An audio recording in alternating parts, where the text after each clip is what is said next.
क्या टॉपिक है आज का? साइंटिफिक बेनिफिट्स ऑफ चैंटिंग हरे कृष्णा। तो ये जो टॉपिक है हम लोग ऑलरेडी बहुत सारा पॉइंट्स इस टॉपिक का डिस्कस कर चुके हैं ना। 3 सेशन हुआ था ना चैंटिंग के ऊपर, तीन सेशन हुआ था हम लोग का। तो आज जो है हम लोग कुछ जो है इसको एक इंफॉर्मेशन क्लास टाइप का लेंगे, कुछ पॉइंट्स लेंगे जो आप लोग मुझे लगता नहीं है सब सुने होंगे कभी। तो वो जो स्पेशली क्या है, हम लोग जो बेसिक आइडिया है ना चैंटिंग का, उससे थोड़ा ऊपर का वर्सन लेंगे। क्योंकि बेसिक आइडिया तो आप लोगों को पता होगा और मैक्सिमम आप लोग, मुझे लगता है कि सब लोग लगभग चैंटिंग करते होंगे। कोई है जो हम लोगों के बीच में जो चैंटिंग, एक माला भी चैंटिंग नहीं करता है, जप नहीं करते हैं? आप नहीं करते? ठीक है, तो सब लोग मैक्सिमम चैंटिंग करते हैं। तो हम लोग कुछ टॉपिक्स लेंगे, स्पेशली जो हरे कृष्णा महामंत्र जो है वो क्या है, उसको क्यों हम लोग जप करते हैं, क्यों उसको जप करना चाहिए, उसके क्या बेनिफिट्स हैं। तो इसको हम लोग थोड़ा डीप में सुनेंगे इस बार आज, तो जितना हो सके, और छोटा शॉर्ट क्लास लेंगे। और उसका क्योंकि आज जो है जो मीटिंग है उन लोगों का प्रसाद इधर ही है तो उन लोगों का जब अगर हम लोग क्लास लेट तक चलता है तो फिर डिस्टर्बेंस होगा। तो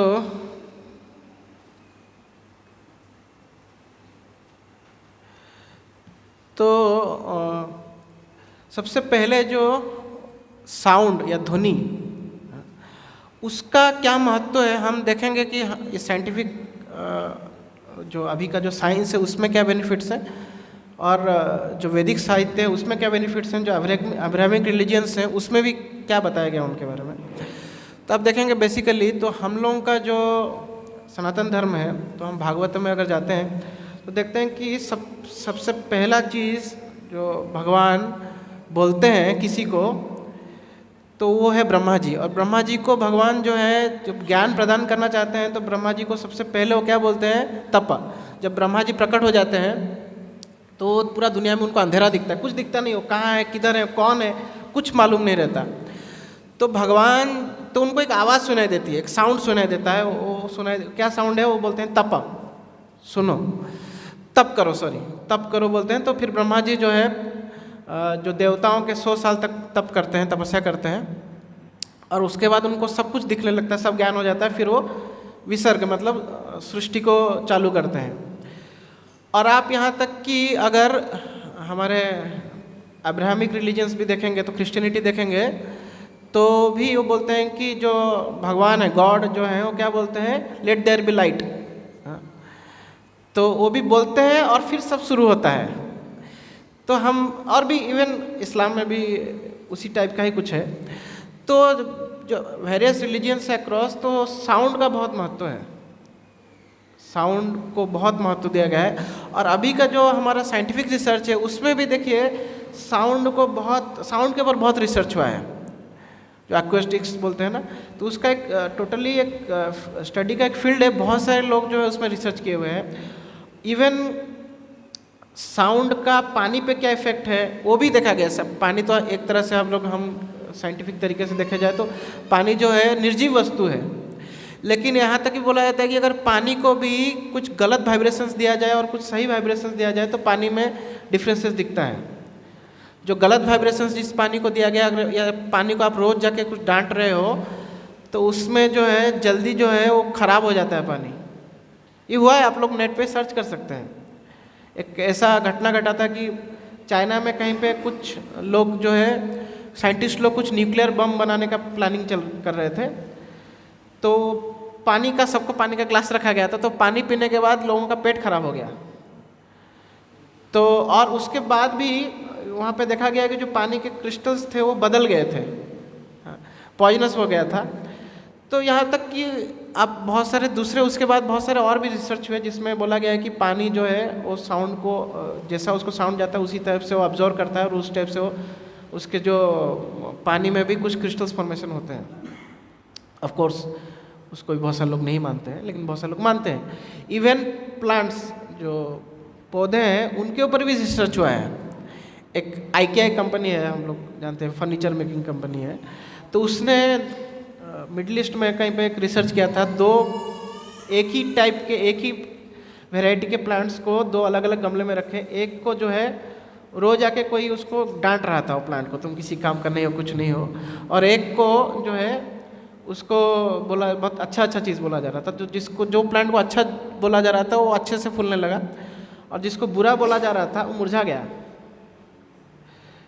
तो ये जो चीज़ है, इसके ये जो है एक बहुत डीप साइंस है, सटल साइंस है। वास्तव में हम लोग जो साइंस पढ़ते हैं जनरली वो ग्रॉस मैटर के ऊपर होता है, सटल मैटर के ऊपर साइंस जो इतना डेवलप नहीं है, क्योंकि वो लोग उस चीज़ को इतना बेसिकली मानते नहीं है इतना। वैसे साइकोलॉजी, साइकेट्रिस्ट, ये सब फील्ड्स हैं, बट उनका जो कहना है वो भी ग्रॉस ही मानते हैं उसको, मतलब ब्रेन का ही एक पार्ट मानते हैं। माइंड, इंटेलिजेंस, ये सबको वो ब्रेन का एक पार्ट मानते हैं, उसको अलग से एक सटल बॉडी की तरह वो लोग नहीं मानते हैं। बट स्टिल जो सच्चाई हो तो सच्चाई हो तो होने ही वाला है। तो साउंड का बहुत जो है इफ़ेक्ट है, और स्पेशली कलयुग में, कलयुग के लिए जो स्पेशल चीज़ कहा गया है तो ये साउंड के ऊपर ही कहा गया है। तो एक बहुत सुंदर श्लोक आता है बृहद नारदीय पुराण में, आप लोग सुने भी होंगे। क्या है? हरे नाम हरे नाम हरे नाम एव केवलम कलहु नास्ते व नास्ते व गतिरन्यथा। कि ये जो कलयुग है, इसका जो इससे इस कलयुग का इफेक्ट से बचने का एक ही उपाय है, तो क्या है? वो हरिनाम ही है। तो ये जो बृहद नारदीय उपनिषद में लिखा गया है।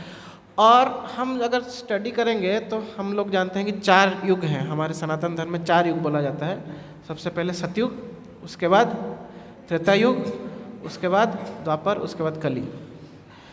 तो 4 युग में जो लोग हैं उनका कुछ कुछ क्वालिटी हुआ करता था। जो सतयुग के लोग हैं उनका क्या क्वालिटी बताया गया है, तो श्रीमद् भागवत पुराण में बताया गया है कि जो सतयुग के व्यक्ति हैं वो शांत होते हैं और धर्मनिष्ठ होते हैं।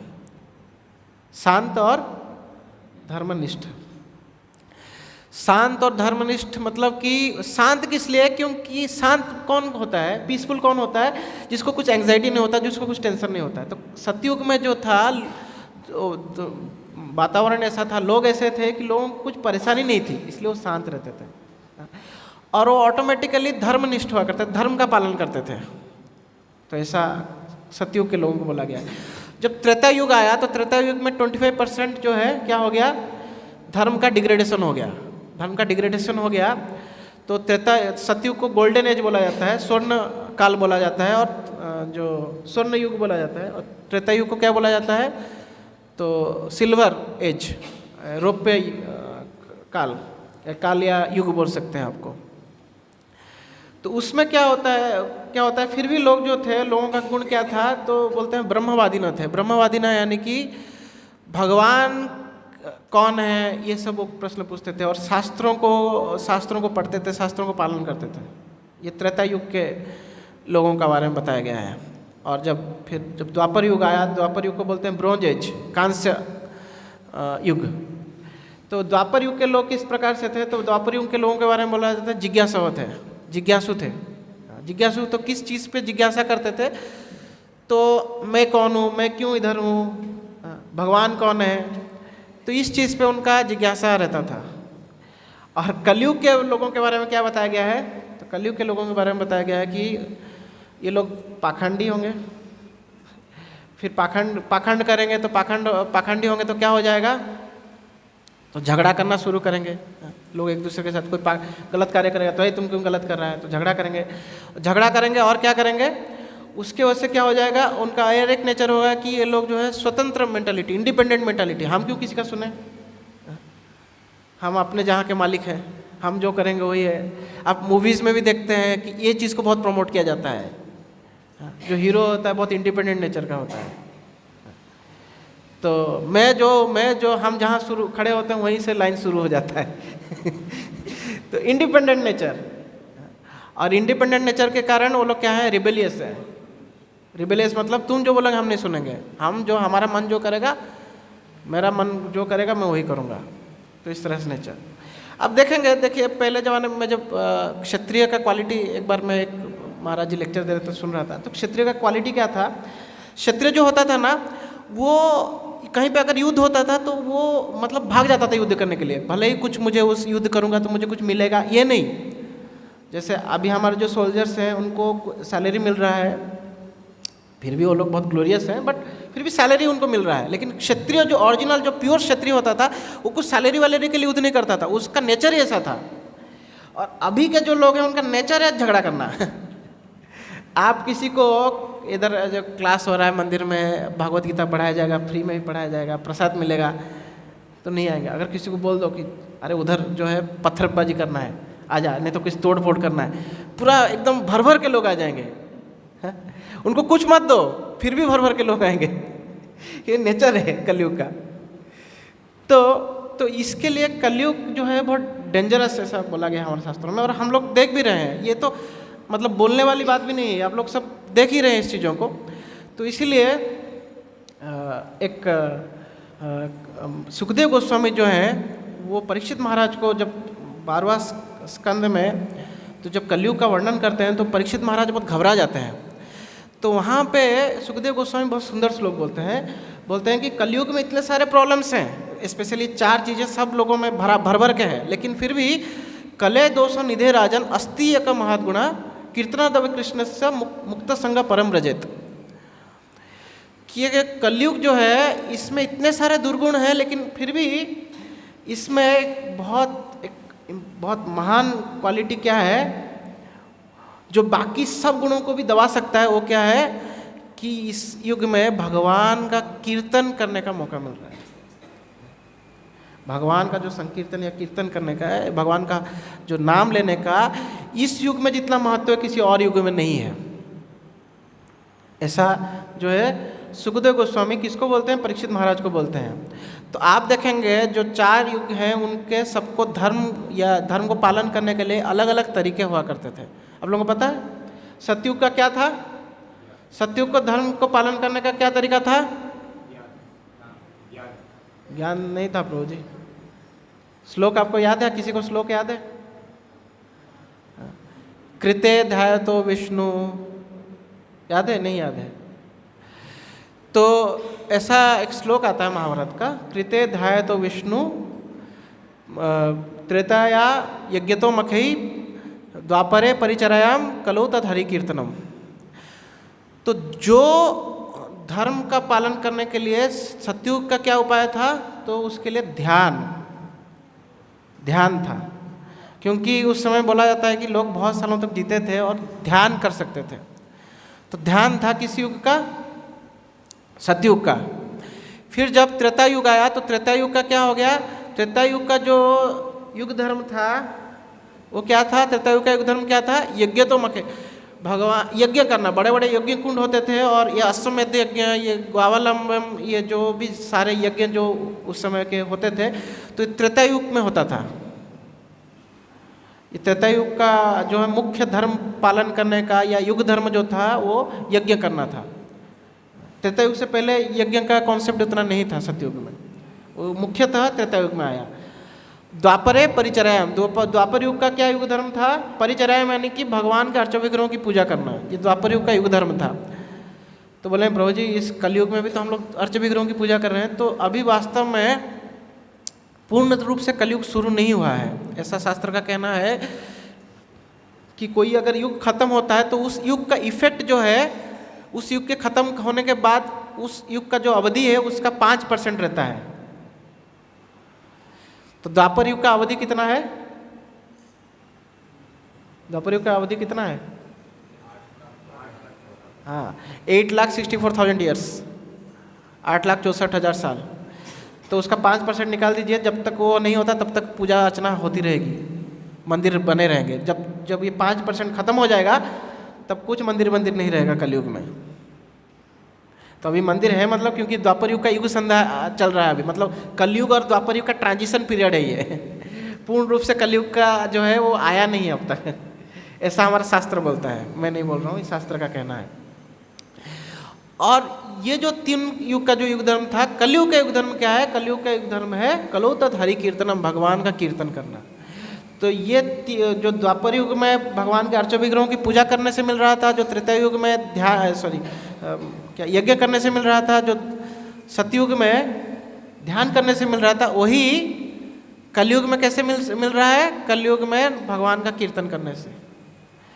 और ये हमने अभी साउंड का जो है, हमने साउंड के बारे में इतना सब सुना, तो भगवान ने स्पेशली कलयुग के लोगों के लिए ये प्रिजर्व कर रखा था, क्योंकि बाकी जो चीज़ें हैं ना वो इस युग में बहुत मुश्किल है। आप देखेंगे तपस्या करना हम लोग इस युग में सही में बहुत टफ है। अभी आप मंदिर में आके भी तपस्या करना मुश्किल है आपके लिए बाकी तो दूसरी जगहों को छोड़ ही दीजिए। और त्रेता युग जो यज्ञ करते थे, तो यज्ञ करने के लिए जो ब्राह्मण जो लोग उच्चारण करते थे उनका शुद्ध होना बहुत ज़रूरी था, उच्चारण का शुद्ध होना बहुत ज़रूरी था। ब्राह्मण लोग बहुत सारे मंत्र याद कर पाते थे। अभी तो हम लोग जो भी है, हम लोग को कुछ भी श्लोक भी बोलते हैं तो भी देख के बोलना पड़ता है वो भी ढंग से याद नहीं रहता। तो जो वेदों के श्लोक वो कैसे याद करेंगे। और जो था सोना बहुत यूज़ होता था, और घी जो यूज़ होता था, तो अभी तो हम लोग प्योर देसी गाय का प्योर घी बोल बोल के ए टू घी, ये घी वो घी बेचते हैं। एक तो आश्चर्य की बात है कि एक आता है पूजा घी। पूजा घी मतलब वो घी को केवल पूजा के लिए यूज़ कर सकते हो, खाना मत, उसको खाओगे तो गड़बड़ हो जाएगा। तो मतलब घी नहीं है वास्तव में, खाली उसमें घी का सुगंध डाला है केमिकल डाल के। मतलब देखिए अभी गाय ही नहीं दिखता है, लेकिन आप पनीर मंगाएंगे ना, 50 किलो मंगाएंगे, 100 किलो मंगाएंगे, 1000 किलो मंगाएंगे ना, तुरंत आ जाएगा। कहाँ से आता है? उसमें मतलब दूध का हो सकता है ऐसा भी हो कि दूध से ही ना बना हो, दूध मतलब 1% भी दूध ना हो, मतलब कुछ और ही चीज़ से बना हो। सेम चीज़ घी के साथ भी है, घी किलो किलो में घी मिल रहा है। अरे गाय ने घी आएगा कैसे तो ये सब डुप्लीकेट है। तो त्रेता युग का भी पॉसिबल नहीं है। और आप द्वापर युग में तो द्वापर युग का जो परिचय है मंदिर बनाना, अभी देखिए आप मंदिर जहाँ पे थोड़ा सा अलग पंथ वाले आ गए, भाई तोड़ दो, ये नहीं चाहिए मंदिर हमको, एक हमारी एक विधि के, हमारा जो सोच है उसके खिलाफ है, हमारा जो फेथ है उसके खिलाफ है। तो ये भी टफ है। और इवन देखो मंदिर में भी लोग मंदिर में आके पूजा अर्चना, कितने लोग मंदिर आते हैं। तो कलयुग के लोगों को, क्योंकि कलयुग के लोग भगवान जानते हैं कि मंद सुमंद मतियो है इनका, मंद है ये लोग, पूरा मंदिर आने के लिए भी 10 बार सोचेंगे। हम लोग जब लोगों को कॉल करते हैं कि ये क्लास है, आइए थोड़ा आइए, आप लोग कभी कॉल किए होंगे तो पता चला होगा 5-6 बार कॉल करने तक तो उठाएंगे ही नहीं। तो मंदिर आना भी डिफ़िकल्ट है। तो इसके लिए भगवान ने बोला कि भाई नाम जप, नाम संकीर्तन, क्योंकि सबसे आसान तरीका यही है। जैसे कि हम लोग जब कोई चीज़ अपग्रेड हो जाता है, कोई चीज़ है उसको हम यूज़ कर रहे हैं, अपग्रेड हो जाता है तो ज़्यादा यूज़र फ्रेंडली बन जाता है ना। कोई चीज़ का अपग्रेडेशन हुआ मतलब यूज़र फ्रेंडली हो गया। तो वैसे ही ये जो इवन जो पूजा अर्चना है इसमें बहुत सारे विधि विधान है। तो ये जो भगवान का नाम जप है ये उसका अपग्रेडेड वर्जन है। पूजा अर्चना के लिए क्या है, मंदिर बनाने के लिए, पूजा अर्चना करने के लिए ब्राह्मण की ज़रूरत है। आपको भगवान की पूजा करने के लिए मंत्र उच्चारण आना चाहिए, आपको कुछ बहुत सारे विधि, बहुत सारे मुद्राएं आना चाहिए, आपको नहाना चाहिए, हाँ, और भी बहुत सारे नियम हैं। लेकिन भगवान के नाम जप के लिए कोई नियम नहीं है। पूजा अर्चना इवन समय की पाबंदी, आप कभी भी मंदिर खोल के अर्चना नहीं कर सकते, लेकिन नाम जप किसी भी समय में कर सकते हैं। इसलिए भगवान चैतन्य महाप्रभु बोलते हैं कीर्तनिया सदा हरि।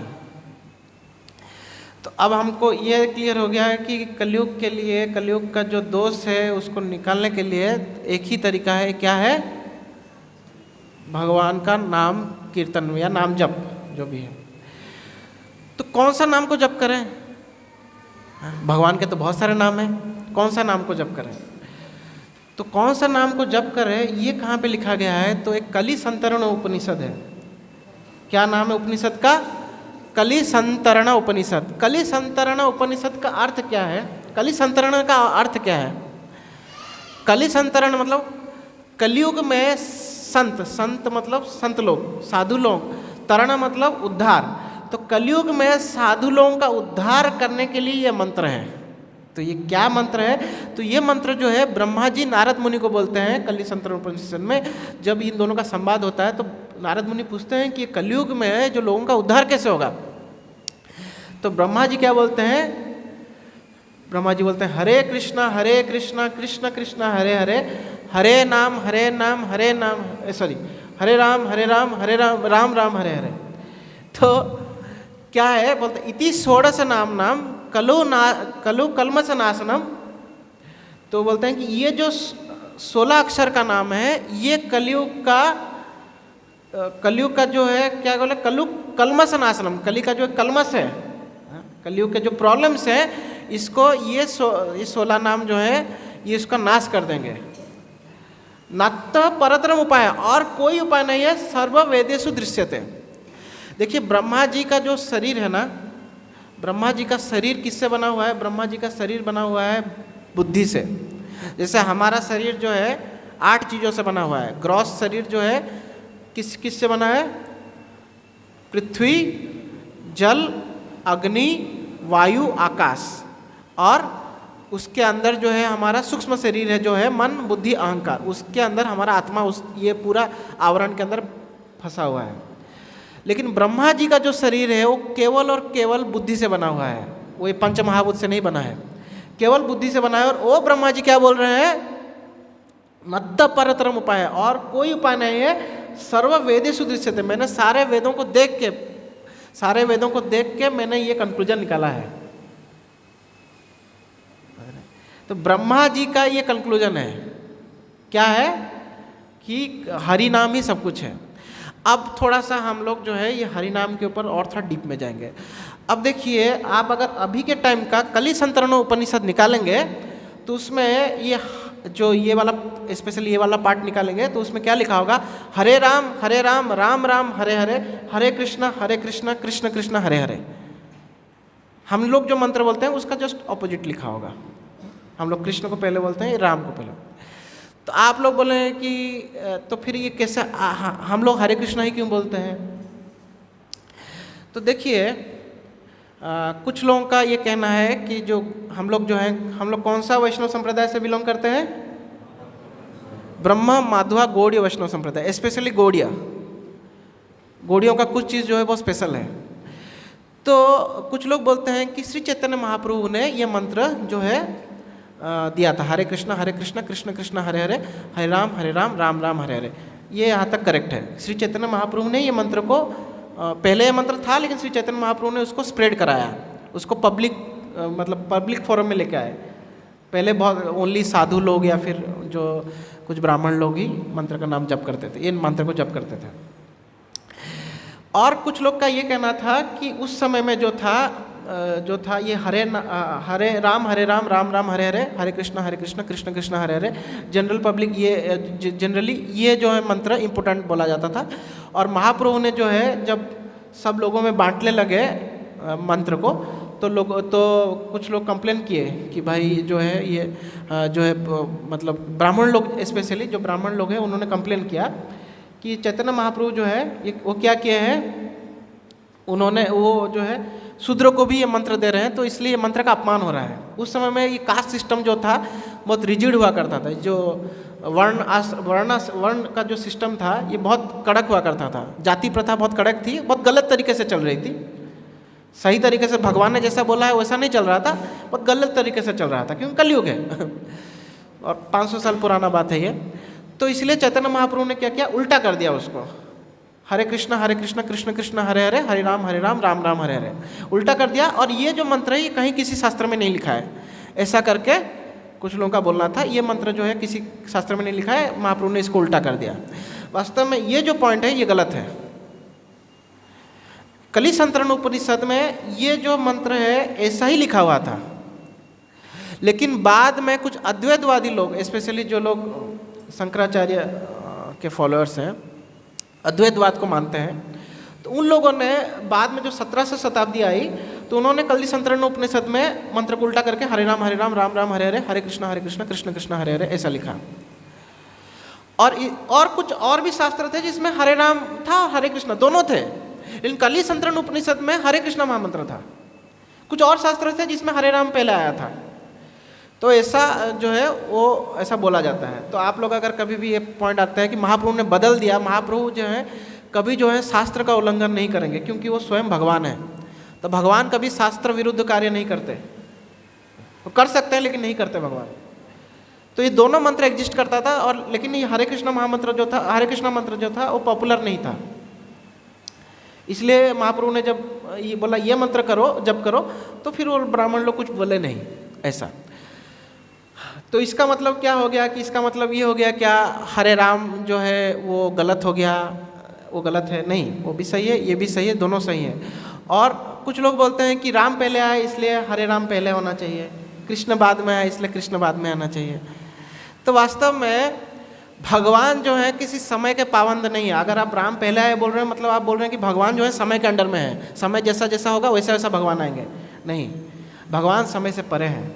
तो भगवान राम एक समय में आए, उससे पहले भगवान राम नहीं थे। भगवान कृष्ण एक समय में आए, उससे पहले भगवान कृष्ण नहीं थे। नहीं, ऐसा नहीं है। भगवान कृष्ण हमेशा से हैं, भगवान राम हमेशा से हैं। ये जो उनका रूप है ये हमेशा एग्जिस्ट करता है, लेकिन हम लोगों को कभी कभार दिखता है जब उसका पर्टिकुलर समय आता है तो उस समय में दिखता है। अगर हम अभी देखिए रात है, तो हम लोग ये बोल सकते हैं क्या सूर्य तो गया, चला ख़त्म हो गया, सूर्य मर गया, कल आएंगे सूर्य? ऐसा नहीं है, सूर्य अभी भी हैं, लेकिन हमको प्रकट रूप से नहीं दिख रहे हैं। क्लियर है आप लोगों को ये पॉइंट्स? क्लियर है ना? तो इसलिए भगवान राम या ये हरे कृष्णा महामंत्र बोलो या राम को पहले लाओ, कोई अंतर नहीं है और दोनों ही सही है। लेकिन हमको फिर कौन सा जप करना चाहिए? प्रश्न उठता है ना, हरे राम जप करना चाहिए कि हरे कृष्ण जप करना चाहिए? दोनों तो सही है, दोनों में से कोई भी गलत नहीं है। ये नहीं कि राम पहले आए तो राम, ऐसा ये नहीं है, दोनों सही है। तो हमको कौन सा जप करना चाहिए? तो ऐसा एक श्लोक आता है उपनिषदों में कि परंपरा विहीन यह मंत्रा ते निष्फला मता। आप किस परंपरा को बिलोंग करते हैं? आज जो भी परंपरा को बिलोंग करते हैं वो परंपरा में जो मंत्र है आपको उसी मंत्र को जप करना है। तो हम जो परंपरा को बिलोंग करते हैं ब्रह्म माधव गौड़ीय वैष्णव संप्रदाय, तो गौड़ीय वैष्णव संप्रदाय में ये मंत्र दिया गया है, हरे कृष्ण कृष्ण कृष्ण हरे हरे, हरे राम राम राम हरे हरे। इसलिए हमको ये जप करना, इसलिए हमको यही मंत्र जप करना है। अब हम चलते हैं थोड़ा सा, ये हरे कृष्ण महामंत्र का अर्थ क्या है, इसको महामंत्र क्यों बोलते हैं, तो इसके ऊपर थोड़ा चर्चा करते हैं। देखिए ये हरे कृष्ण मंत्र जो है इसको माधव संप्रदाय में भी कुछ लोग जप करते हैं, इसको जो है अद्वैत जो फॉलोअर्स हैं, शंकराचार्य जी के फॉलोअर्स हैं, वो लोग भी जप करते हैं। और श्री संप्रदाय में भी कुछ लोग हरे कृष्ण महामंत्र को जप करते हैं, और हम लोग गौड़ीय वैष्णव भी जप करते हैं। लेकिन हमारा हरे कृष्ण महामंत्र का जो मीनिंग है और उन लोगों का मीनिंग है उसमें अंतर है। हम लोग जो है, हम लोग जब हरे कृष्ण महामंत्र को जप करते हैं तो हम लोग श्री चैतन्य महाप्रभु के फॉलोअर हैं, और चैतन्य महाप्रभु क्या बोलते हैं कि ये जो हरे कृष्ण महामंत्र है इसमें उन्होंने अपना सारा शक्ति दे दिया है।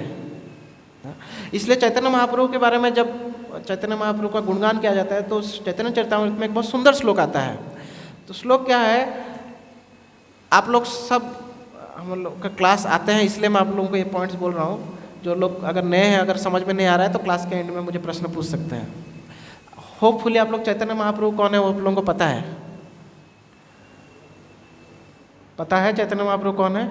कोई है जिनको चैतन्य महाप्रभु के बारे में कुछ भी आइडिया नहीं है? कौन है ये चैतन्य महाप्रभु, कहाँ से आ गए? आइडिया है तो ठीक है। तो चैतन्य महाप्रभु बहुत सुंदर श्लोक बोलते हैं। क्या चैतन्य महाप्रभु के बारे में बोला जाता है?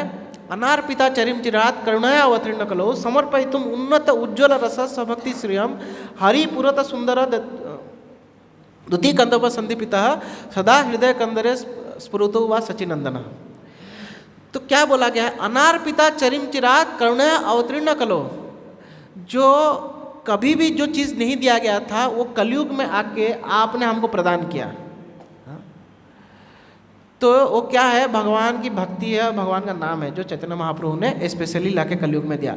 तो आप बोलोगे प्रभु जी आप तो कुछ समय पहले बोल रहे थे कि हरे कृष्ण महामंत्र भी पहले से था, ये मंत्र तो पहले से ही था, तो महाप्रभु ने फिर अलग क्या प्रदान किया? तो महाप्रभु ने जो हरे कृष्ण महामंत्र जो प्रदान किया और उसको जो मीनिंग प्रदान किया वो जो है उसमें उन्होंने अपना सर्वशक्ति सब शक्ति डाला। तो हम लोगों का गौड़ीय वैष्णव सिद्धांत के हिसाब से हरे कृष्ण मंत्र का क्या मीनिंग है? तो इसमें देखिए 3 नाम रिपीट हुए हैं। कितने नाम रिपीट हुए हैं? 3, हरे कृष्ण और राम। ठीक है, ये 16 बार इन तीनों नामों को ही लिया गया है। तो हरे का अर्थ क्या है? हरे अर्थ क्या है, तो हरे को जो है आप अगर जो स्पेशली जो माधवा संप्रदाय और श्री संप्रदाय या फिर अद्वैत जो फॉलोअर्स हैं वो लोग जो हरे का मीनिंग लेते हैं, वो लोग क्या लेते हैं, तो लोग लेते हैं हरि। हरि यानी कि भगवान का एक नाम हरि भी है ना। हरि का मतलब क्या है, जो सारे अमंगल को हर लेता है, तो ये भगवान का नाम है। लेकिन जो हम लोग जो मीनिंग ले, या चैतन्य महाप्रभु ने जो मीनिंग बताया, वो क्या बताया, हरे का अर्थ है भगवान का अंतरंग शक्ति। तो भगवान क्या है, शक्तिमान है। तो भगवान शक्तिमान है, तो भगवान की दो शक्तियाँ हैं, एक अंतरंग शक्ति है, तीन शक्तियाँ वास्तव में, एक अंतरंग, एक बहिरंग और एक तटस्थ। तो ये जो अंतरंग शक्ति है मतलब जो भगवान के आध्यात्मिक जगत का शक्ति है। तो भगवान के अंतरंग शक्ति कौन है, तो भगवान के अंतरंग शक्ति की जो पराकाष्ठा है वो है राधा रानी। क्योंकि भगवान के अंतरंग शक्ति जो है वो राधा रानी से ही प्रकट हो रहा है। राधा रानी से ही सारा अंतरंग शक्ति भगवान का प्रकट होता है। तो इसलिए हरे का अर्थ है हरा। हरा यानी कि राधा रानी। हरा किस लिए, हरा इसलिए क्योंकि कृष्ण जो है वो सबके मन को हर लेते हैं, इसलिए कृष्ण का एक नाम मनोहर भी है। और कृष्ण के मन को जो हर लेते हैं वो राधा रानी है, इसलिए राधा रानी को एक नाम भी है मदन मोहन मोहिनी। हमारे जो राधा रानी है हमारे मंदिर के, वो मदन मोहन मोहिनी है, क्योंकि हमारे कृष्ण का नाम क्या है, मदन मोहन है। तो ये जो हरे है ये हरा को दर्शाता है। हरा यानी कि राधा रानी और उनकी सारे पार्षद, इसलिए निज सर्वशक्ति यानी कि राधा रानी और उनके साथ जितने भी पार्षद हैं वो सब जो है इस हरे मंत्र में है। और कृष्ण यानी कि सर्व आकर्षति इति कृष्ण। कृष्ण मतलब जो आकर्षित करता है, और ना मतलब जो आनंद प्रदान करते हैं। ये मीनिंग हम लोग कृष्ण का लेते हैं। और भी बहुत सारे मीनिंग हैं कृष्ण के, लेकिन जो हम लोग हरे कृष्ण महामंत्र से कृष्ण का मीनिंग ले रहे हैं तो ये मीनिंग है। और हरे कृष्णा और राम, राम का अर्थ क्या है, तो स्पेशली जो बाकी लोग हैं वो लोग राम मतलब रामचंद्र या बलराम को भी बोलते हैं, मेनली रामचंद्र को बोलते हैं। लेकिन हम लोग राम मतलब क्या है, राधा रमण। राधा रमण यानी कि वो कृष्ण जो राधा के भक्ति में रमते हैं वो है राम। क्लियर हो गया। तो हमारा जो हरे कृष्ण और राम का मीनिंग ये है। तो इसलिए हम लोग जब ये हरे कृष्ण, जब वो लोग हरे कृष्ण महामंत्र को जप करते हैं, हरे कृष्ण महामंत्र, तो वो क्या अंकित करते हैं, हे हरि, हे कृष्ण, आप हमारे जो सारे कलमश जो कष्ट हैं उसको मिटा लीजिए और हमको मोक्ष प्रदान कीजिए। लेकिन जो गौड़ीय वैष्णव उस हरे कृष्ण मंत्र को जप करते हैं तो हम लोग अपना पूरा स्टेक लगाते हैं उसमें। हम लोग क्या है कि हे कृष्ण, हे राधा, आप हमको आपके सेवा में लीजिए, आपके शरण में लीजिए। ये हम लोग का हरे कृष्ण महामंत्र जप करने का जो है मीनिंग है। तो देखिए जैसा मीनिंग के साथ हम जप करेंगे वैसा ही मूड बनेगा और हम वैसे ही प्रोग्रेस करेंगे। तो हम लोगों का और उन लोगों का जो मीनिंग है वही सेम मंत्र है, लेकिन मीनिंग अलग है। हम अलग मूड से जप करते हैं, इसलिए दोनों का जो है लक्ष्य अलग अलग है। जनरली जो हरे कृष्णा जप करते हैं तो बोलते हैं कि हमारे सारा कष्ट दूर कर दो, हमारे भक्ति से सारा बाधाएं दूर कर दो, ताकि हम लोग जो है मोक्ष प्राप्त करें। मोक्ष के लिए वो लोग मंत्र का जप करते हैं। लेकिन हम लोग जब हरे कृष्णा मंत्र का जप करते हैं तो हम लोग बोलते हैं कि आप हमको हमारे शरण में लीजिए, क्योंकि राधा और कृष्ण का शरण ही एक जीवात्मा का चरम लक्ष्य है। इसलिए जब चैतन्य चैतामृत में जब भक्ति रसामृत सिंधु में महामंत्र जब भक्ति का महिमा बताया जाता है तो उसमें एक पॉइंट आता है जिसमें बोलते हैं कि मोक्ष लघुताकृत, कि भक्ति जो है मोक्ष को भी डाउन कर देता है। भक्त जो है उसको मोक्ष की इच्छा नहीं है, क्योंकि वो हमेशा ही समाधि में। मोक्ष मतलब क्या है, समाधि प्राप्त कर लेना। तो भक्त जो है हमेशा समाधि में ही है। उसको ये ऐसा नहीं लगता कि ये भौतिक जगत है, आध्यात्मिक जगत है। भक्त के लिए हर समय हर जगह जो है आध्यात्मिक है। ये हमें और उनमें अंतर है। इसलिए हम लोग का ये जो मंत्र है वो भले ही सेम दिख रहा है, लेकिन हम लोग जो बोल रहे हैं वो हरे कृष्णा ये महामंत्र है। हम लोग इसको वेद का एक मंत्र नहीं मानते। हम लोग इसको क्या मानते हैं कि ये गोलोक वृंदावन से आया हुआ मंत्र है। इसलिए बोलते हैं गोलोकेर प्रेमानंद हरिधाम संकीर्तन। ये हम लोग बोलते हैं कि गोलोक धाम से श्री चैतन्य महाप्रभु ने जिस चीज़ को किसी ने और ने कभी नहीं दिया था, श्री चैतन्य महाप्रभु ने इस मंत्र को दिया है। तो हमारा जो ये नाम जप और बाकी जो इस नाम को जप करते हैं उसमें अंतर है। हमारे लिए ये सब कुछ है। और एक भक्ति विनोद ठाकुर भी जो हरिनाम चिंतामणि ये है, तो उसमें क्या बोलते हैं भक्ति विनोद ठाकुर? तो भक्ति विनोद ठाकुर बोलते हैं कि भगवान जो है, भगवान जब प्रकट होते हैं, भगवान जब अपने आप को दर्शन कराते हैं तो चार ये में दर्शन कराते हैं। क्या है? गुण, रूप, लीला, नाम। कोई भी व्यक्ति, कोई भी जीवात्मा अपने आप को प्रकट करता है तो 4 चीज़ों में प्रकट करता है। क्या है? गुण, रूप, लीला, नाम। तो भगवान भी अपने आप को प्रकट करते हैं तो ये 4 चीज़ों में प्रकट करते हैं। लेकिन उसमें भी अगर कोई नाम का आश्रय लिया है तो बाकी तीनों जो है वो अपने आप उसमें प्रकट हो जाते हैं। मतलब बाकी ये गुण, रूप और लीला ये भगवान के नाम में ऑटोमेटिकली प्रेजेंट है। तो ये हमारा जो है हरे कृष्णा महामंत्र के का जो नाम का हमारा अंडरस्टैंडिंग है, ये हमारे आचार्यों का अंडरस्टैंडिंग है, ये हमारा देन है। यहाँ तक आप लोगों को क्लियर है? क्लियर है? थोड़ा सा डीप है लेकिन ठीक है क्योंकि ये चीज़ें जो है हम लोग, हो सकता है ये चीज़ें जो है बाद में हम लोग को सुनना चाहिए था, लेकिन मैं बोला कि ऑलरेडी हम लोग हरे कृष्णा के ऊपर बहुत सारे लेक्चर सुन चुके हैं, तो इसलिए मैं थोड़ा ही कुछ नया बोलना चाहिए। तो ये जो है ये हमारा अंडरस्टैंडिंग है। तो सबसे पहले हमने क्या डिस्कशन किया? सबसे पहले हमने डिस्कशन किया कि साउंड का क्या इफेक्ट है। फिर हमने डिस्कशन किया कि जो 4 संप्रदाय, जो 4 युग है, तो इस 4 युगों के युग धर्म क्या है, और फिर नहीं 4 युग के जो लोग हैं उनका क्या नेचर है। फिर हमने डिस्कशन किया कि 4 युग के युग धर्म क्या है। फिर हमने डिस्कशन किया कि हमारा जो युग धर्म है नाम जप या नाम कीर्तन, तो हमको कौन सा नाम जप करना चाहिए। फिर हमने बेसिकली हरे कृष्णा महामंत्र को लिया और उसको महामंत्र क्यों बोला जा रहा है और हरे राम और कृष्ण का क्या मीनिंग है उस पर चर्चा किया। अब हम थोड़ा सा ये 16 जो हम लोग नाम जप करते हैं तो उसमें भी कुछ लोग जो है बहुत एक इम्पोर्टेंट पॉइंट है उसमें, जो हम लोग 16 माला जप करते हैं। स्पेशली जब इस्कॉन में प्रभुपाद जी बोले हैं 16 गुड राउंड्स एटलीस्ट, मतलब इससे ज़्यादा ही जप करना चाहिए, लेकिन एटलीस्ट आप जप कर रहे हो तो 16 गुड राउंड जप कीजिए।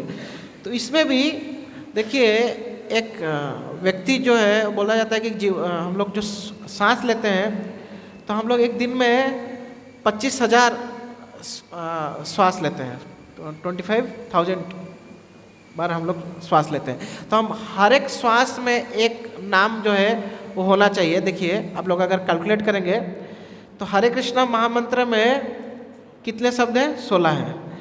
और हम लोग एक माला जप करते हैं तो 108, और हम लोग कितना बार जप करते हैं? 16 बार। तो 16 × 16 × 108, तो 27,000 कुछ हो रहा है वो। तो हम लोग हर श्वास में एक मंत्र होता है हमारा, हर श्वास में एक मंत्र। तो उस हिसाब से, तो इसलिए जो महामंत्र हम लोग जप करते हैं तो प्रभुपाद जी ने बोला है कि 16 गुड राउंड्स। अब हम ये पॉइंट पाएंगे कि हाँ, तो कि हम लोग हरे कृष्णा महामंत्र को कैसे जप करना चाहिए, कैसे जप करना चाहिए, जप करने से क्या बेनिफिट्स, उसको थोड़ा और हम लोग हमारे शास्त्र के एग्जाम्पल से समझेंगे। उतना ही आज ये करेंगे। तो हरे कृष्णा महामंत्र को जप कैसे करना चाहिए, तो हमारे प्रभुपाद जी के बहुत प्रमुख शिष्य हुए हैं परम पूज्य गौर गोविंद स्वामी महाराज। तो गौर गोविंद स्वामी महाराज ने भुवनेश्वर में एक मंदिर बनाया है, हम कुछ लोग गए भी होंगे उस मंदिर में, हमारा इस्कॉन मंदिर है भुवनेश्वर में। तो गौर गोविंद स्वामी महाराज कहा करते थे कि मैंने एक रोने का स्कूल खोला हुआ है, I have opened A crying school here. तो हरे कृष्णा महामंत्र को कैसे जप करना चाहिए, तो उसका एग्जाम्पल दिया जाता है। तो जैसे एक बच्चा जो है उसको कुछ चाहिए तो क्या करता है, वो तो बोल नहीं पाता, छोटा बच्चा है तो रोता है। उसको भूख लग गया तो बच्चा क्या करेगा, रोएगा। उसको कुछ भी कष्ट हो गया तो रोएगा, लेकिन मुझे आपका हेल्प चाहिए, माँ को बुलाने का। तो ऐसे ही हमको उस मूड में हरे कृष्णा महामंत्र का जप करना चाहिए, मूड ऐसा होना चाहिए। और वो मूड हम शास्त्र में किधर देखते हैं, तो हम लोग देखते हैं जब गजेंद्र मोक्ष पास टाइम हुआ था, तब गजेंद्र को क्या होता है कि अब गजेंद्र मोक्ष कथा सुने? जो गजेंद्र नाम का एक हाथी था, वो अपने परिवार के साथ जो है घूमने के लिए निकला था। ये भागवतम के अष्टम स्कंद में आता है ये कहानी। तो गजेंद्र जो है अपने परिवार के साथ घूमने के लिए निकला था। तो क्या होता है कि एक लेक है, तालाब में नहाने के लिए जाता है। वो थक जाता है तो सोचता है कि तालाब में नहाऊंगा तो अपने बच्चे पत्नियों को सबको बुला लेता है, सबके ऊपर पानी फेंकता है, छिड़कता है। तो बहुत शक्तिशाली हाथी था। ऐसा बोलते हैं कि जब चल रहा था तो पृथ्वी हिल रही थी। तो हाथी जो है वो क्या होता है कि उसको एक मगरमच्छ जो है वो पानी में उसको पकड़ लेता है। तो वो उसकी पत्नी और उसके बच्चे उसको बहुत कोशिश करते हैं निकालने का, लेकिन निकाल नहीं पाते। तो क्या हो जाता है कि गजेंद्र जो है वो पहले बहुत खुद से प्रयास करता है। पहले अपने पत्नी और बच्चों को हेल्प के लिए बुलाता है। वो लोग जब हेल्प नहीं कर पाते, वो लोग थक के निकल जाते हैं, बोलते हैं ठीक है तो मरने ही वाला है, आप क्या करेंगे, हम लोग कितना देर खड़े हो सकते हैं इधर। तो वो लोग निकल जाते हैं और गजेंद्र फिर खुद प्रयास करता है। ऐसे बोलते हैं कि 1000 साल तक प्रयास करता है गजेंद्र, लेकिन फिर भी वो निकल नहीं पाता। जब निकल नहीं पाता तो गजेंद्र, क्योंकि गजेंद्र जो था पिछले जन्म में एक पांड्या राजा था, जिनका नाम था राजा इंद्रदुम्न। और वो इंद्रदुम्न जो थे भक्त थे, तो वो भक्ति करने के लिए ही जंगल में गए थे, तपस्या कर रहे थे। लेकिन क्या हुआ था कि उनमें थोड़ी सी कमी थी कि साधुओं को कैसे व्यवहार करना चाहिए उनको पता नहीं था। तो तपस्या कर रहे थे, तब अगस्त मुनि वहाँ से गुजर जाते हैं। तो ये अपने तपस्या में मग्न रहते हैं। तो अगस्त मुनि बोलते हैं कि अरे कितना बदमाश आदमी है, मैं एक साधु हूँ, सन्यासी हूँ,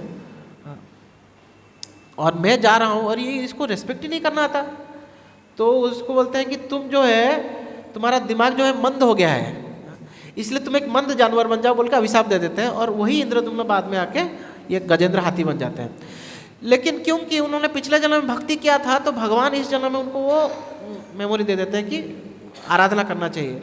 लेकिन किनका मतलब भगवान का आराधना करना चाहिए उनको याद था, लेकिन भगवान को किस नाम से पुकारूं वो उनको पता नहीं था। तो वो जो है फिर एक उस तालाब से क्या करते हैं, कमल का फूल अपने सूंड में लेते हैं और ऊपर उठाते हैं और फिर चित्कार करने लगते हैं, आगार करते हैं, बुलाते हैं। तो सब देवता लोग सोचते हैं कि शायद हमको बुला रहा है। तो फिर बोलता है कि मैं किसी देवता को, किसी ऐसा मेरे पत्नी मेरे बच्चे किसी को नहीं बुला रहा हूँ, तो मैं वो परम पुरुष को बुला रहा हूँ। जब ये वो बोलते हैं तब भगवान जब बहुत ज़्यादा जब उद्गार करते हैं, भाई मरने वाला है अभी वो, उसके लिए अब तो कोई उपाय ही नहीं है। तो हम भी जब भगवान का नाम जप करते हैं, this should be the mood. देखिए नाम जप के 3 स्तर हैं। ये भी जो है भक्ति विनोद ठाकुर बोलते हैं हरिनाम चिंतामणि में कि 3 स्तर है। सबसे जो निचला स्तर है नाम अपराध, उसके ऊपर का स्तर है नाम आभास, उसके ऊपर का स्तर है शुद्ध नाम। तो जो नाम अपराध है, तो ये किस तरह का जप है, जब हम लोग मोबाइल देख के जप करते हैं।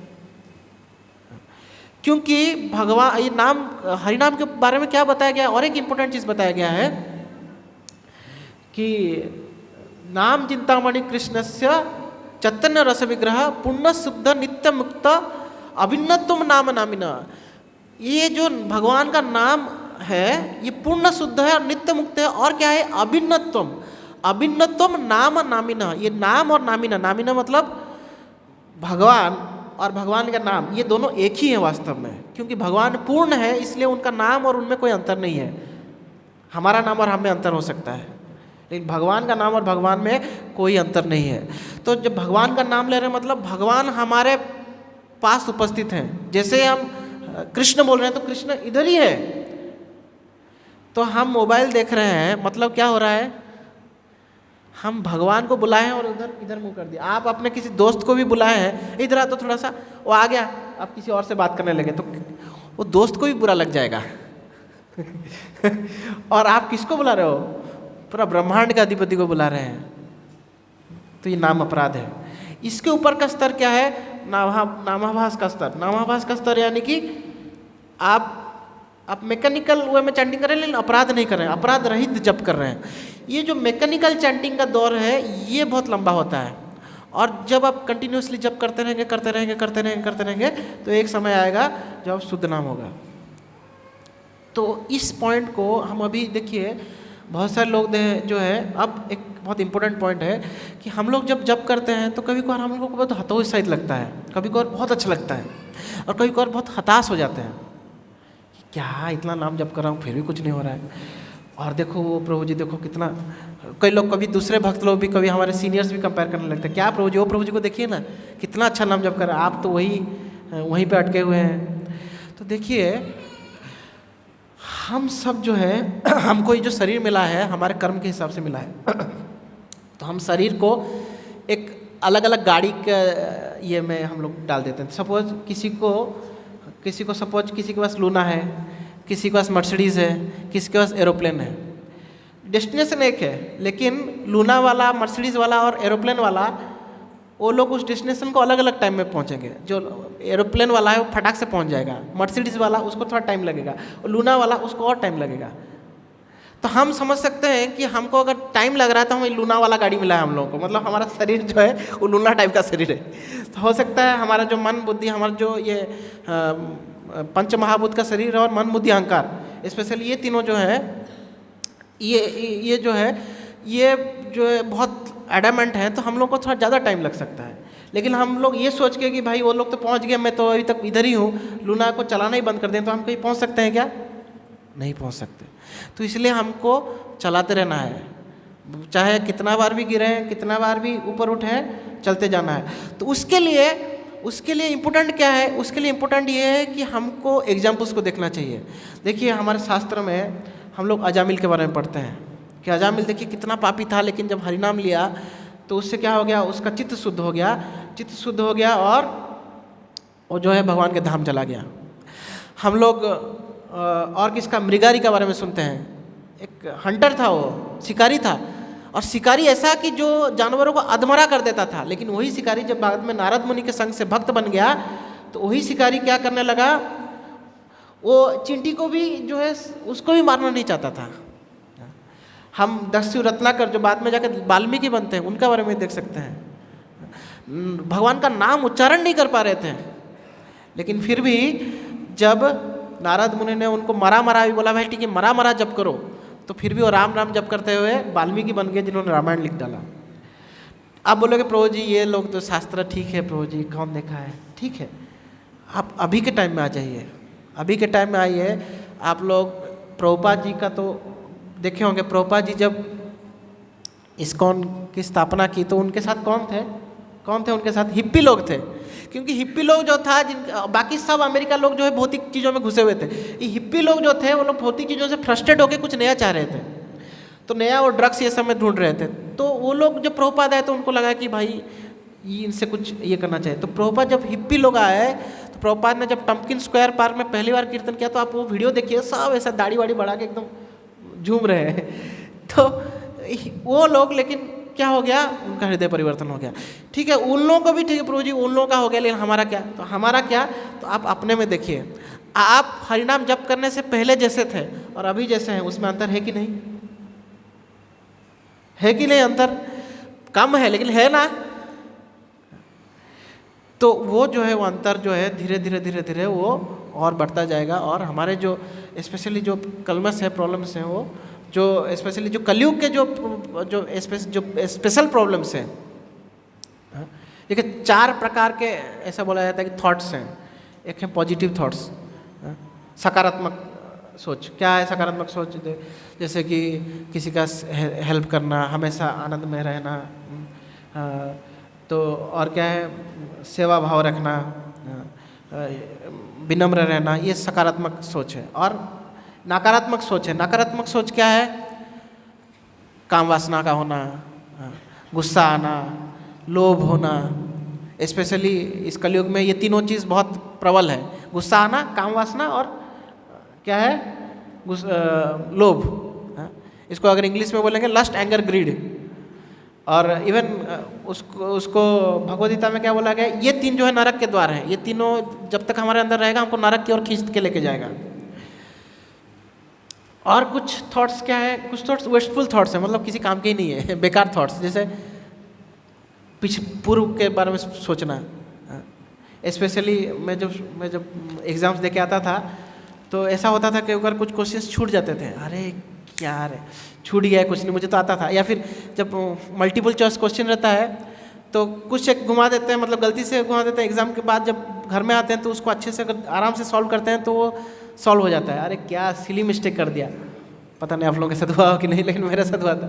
और भी बहुत कुछ है। हम लोग बाद में सोचते हैं यार क्या ये छोटा सा गलती की वजह से ऐसा हो गया। तो फालतू का अभी तो हो गया ना, वो उसको तो वापस नहीं कर सकते, लेकिन फालतू का उसके बारे में सोचना, फ्यूचर के बारे में ज़्यादा मतलब घबरा जाना उसके बारे में सोच सोच के कि यार क्या होगा, क्या सोचना चाहिए, ऐसा भी नहीं, प्लानिंग नहीं होना चाहिए, लेकिन फालतू का बकवास सोच कभी कभार होता है कि ऐसा हो जाएगा, ऐसा हो जाएगा। कुछ एक बच्ची वो सोची कि मैं क्लास में फर्स्ट नहीं हो पाऊंगी, इसलिए उसने सुसाइड ही कर लिया, जबकि 95 या 96% था उसका, केवल मैं फर्स्ट नहीं हो पाऊंगी सोच था उसके अंदर, मैं फर्स्ट नहीं हो पाऊंगी, फर्स्ट नहीं हो पाऊंगी, फर्स्ट नहीं, सोच सोच के उसने सुसाइड कर लिया। तो ये फालतू सोच है। और कुछ सोच है रूटीन सोच, कि प्लानिंग करना, ये भी एक सोच आता है, रूटीन सोच है।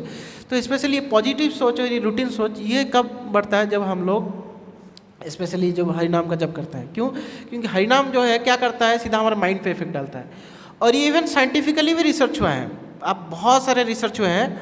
तो मैं एक दो रिसर्च जो मैं सर्च कर रहा था, तो एक रिसर्च किया था डॉक्टर विवेक बालूजा नाम के एक थे, वो दो भक्तों के साथ, इस डिवोटीज़ के साथ उन्होंने यूएस में डेट्रॉयट में एक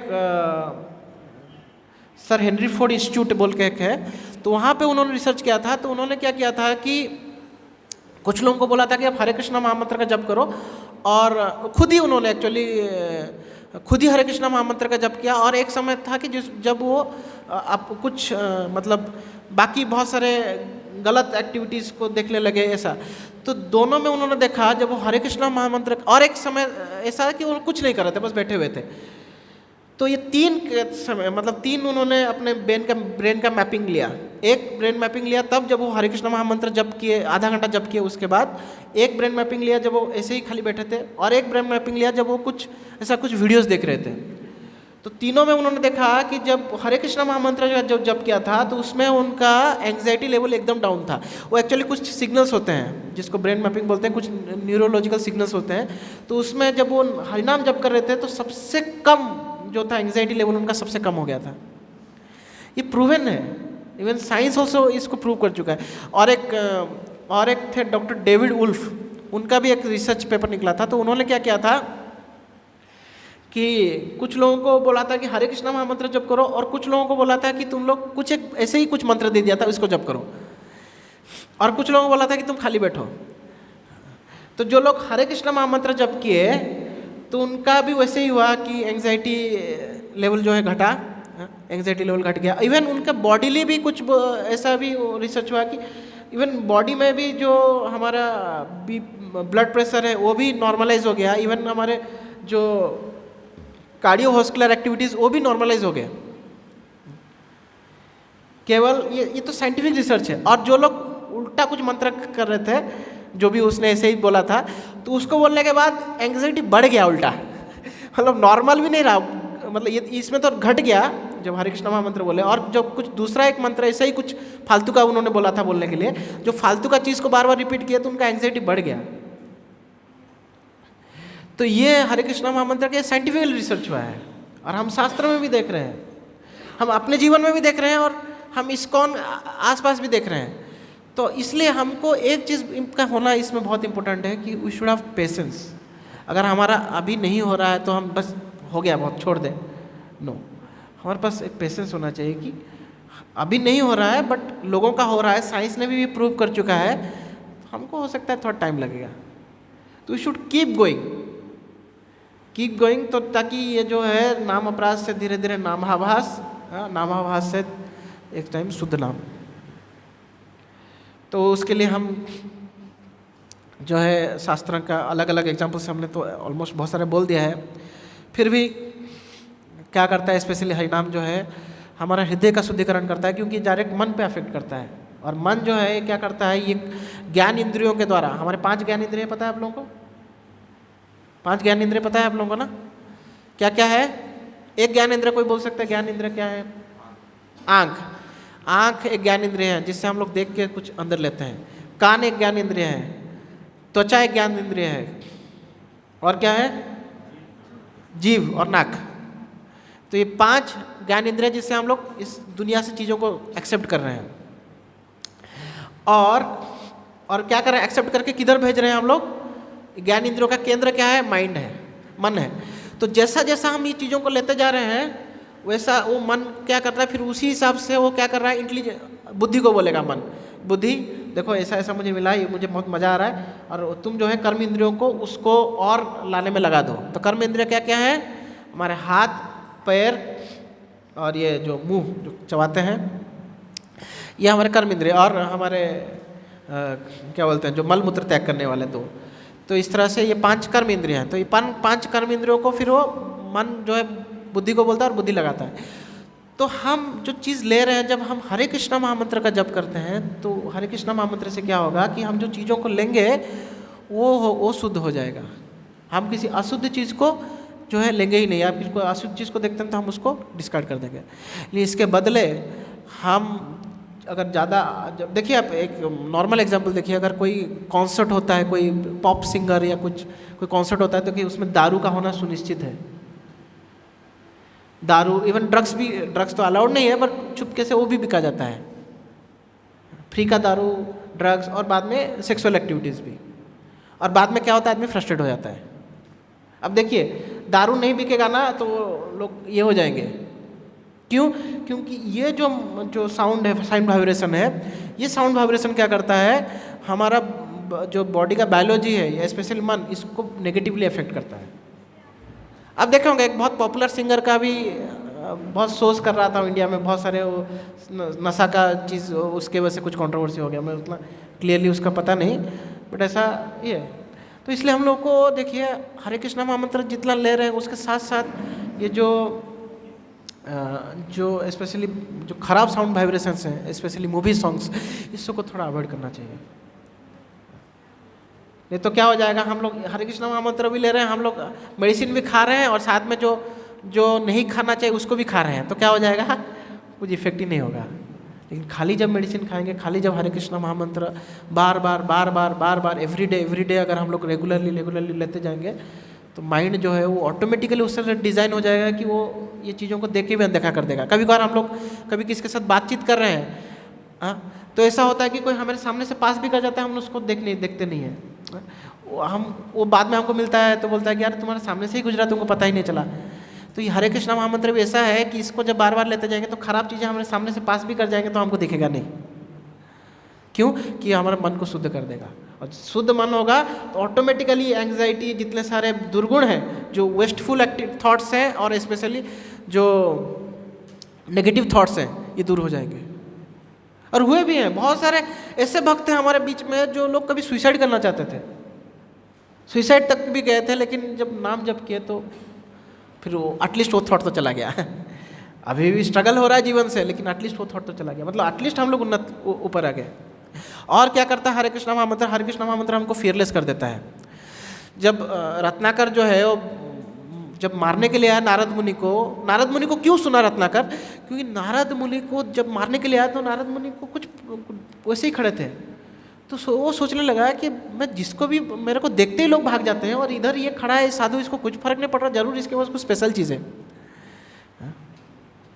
तो इसलिए जो है वो नारद मुनि से जो है ज्ञान लेते हैं। तो नारद मुनि क्यों फियरलेस थे? बिकॉज ऑफ दिस थिंग, क्योंकि वो हमेशा भगवान का नाम लेते रहते हैं ना, नारायण नारायण, हमेशा नारायण का नाम लेते हैं। और क्या करता है, हमको आध्यात्मिक ज्ञान प्रदान करता है। कौन, हम शास्त्र में कौन जो है भगवान का नाम लेकर आध्यात्मिक ज्ञान प्राप्त किए हैं?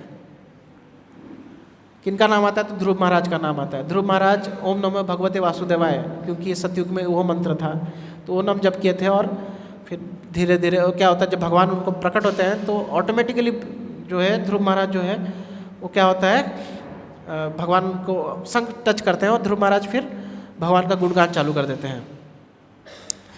और सबसे इम्पोर्टेंट, हम जितना नाम जप करेंगे उतना ही हमको नाम के ऊपर श्रद्धा बढ़ते जाएगा। अब कोई मुझे पूछते हैं, प्रभु जी नाम जप को जो है कैसे उसको सुधारा जाए?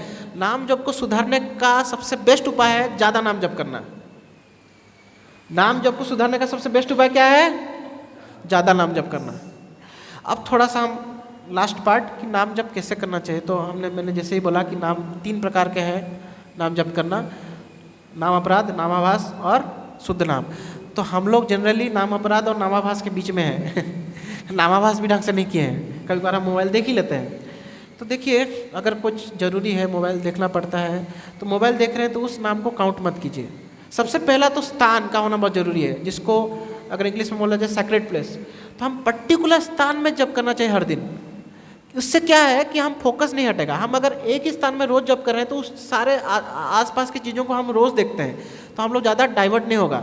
लेकिन हम कहीं कुछ अलग जगह में जाके जप कर रहे हैं, हम जैसे गार्डन में बैठ के जप कर रहे हैं, तो कोई चिड़िया कोई घूम रहा है उसको देख रहे हैं, फूल अरे बढ़िया फूल है उसको देख रहे हैं, तो क्या हो जा रहा है, हम डाइवर्ट हो जाएंगे। तो जहाँ पे रोज़ एक पर्टिकुलर जगह हमको सोचना चाहिए कि यहाँ बैठ के जप करूँगा, तो उससे क्या होगा, माइंड हमारा जो है फोकस रहेगा, ज़्यादा डिस्टर्ब नहीं होगा।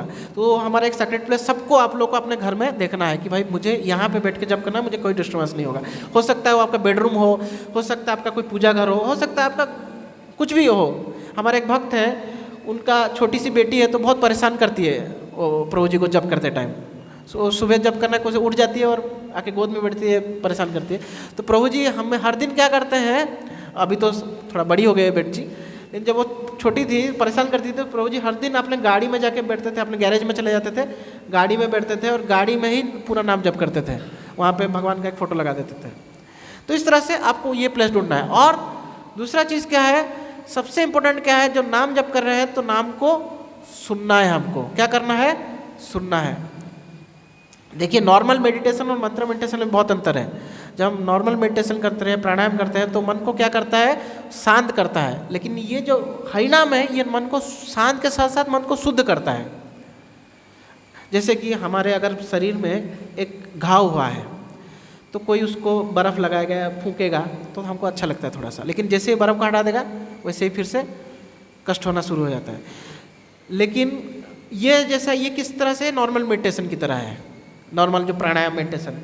हरिनाम क्या करता है, हरिनाम है वो मेडिसिन खा के उसको ठीक करना। मेडिसिन एक बार खा लिए तो अपने आप पूरा हट जाता है वो। तो हम हरिनाम केवल वो क्या नहीं करता, शांत नहीं करता, हमको शुद्ध भी करता है, हमारे मन को शुद्ध ही कर देता है। तो इसलिए सुनना बहुत जरूरी है, बोलना है और सुनना है। कितना जोर से बोलना है, जितना जोर से मैं सुन सकूँ, बाहर साइड वाला डिस्टर्ब नहीं हो। तो ये दोनों चीज़ बहुत इंपॉर्टेंट है। और हमको अगर कुछ डिस्टर्बेंस हो रहा है तो और ज़्यादा माला जप कीजिए। और हम लोग को एक फिक्स राउंड करना चाहिए कि डेली भाई मैं इतना ही नाम जप करूँगा। स्पेशली जो समाधि मतलब बोला जाता है कि एकदम जो कंसंट्रेशन होता है कितना, तो 30 मिनट। अगर 30 मिनट का कोई चीज़ को करते हैं तो हम उसमें फोकस्ड हो जाते हैं। तो 30 मिनट यानी कि 4 माला, तो एटलीस्ट हमको एक जगह पर बैठ के 4 माला जप करना चाहिए। जो लोग 4 माला से कम माला करते हैं तो कोशिश कीजिए अगर 4 माला तक हम पहुँच पाएँ तो बेस्ट है। 4 माला कर पाएँ तो पर्टिकुलर समय में बैठ के 4 माला करना है। और कोई 16 माला कर रहे हैं, एक समय में 16 माला नहीं कर पा रहे हैं तो ठीक है, लेकिन एक समय पर 16 माला कर रहे हैं तो बेस्ट है। नहीं कर पा रहे हैं तो ठीक है, डिवाइड कर सकते हैं, लेकिन 4 माला कम से कम करना चाहिए। हमको एक स्पेशल प्लेस ढूंढना है जहाँ पे हमको रोज़ जब वहीं पे जब करना है। दूसरा, जब नाम जब कर रहे हैं सुनना है। तीसरा, कम से कम 4 माला करना है। ये इम्पोर्टेंट है। तो अब जो है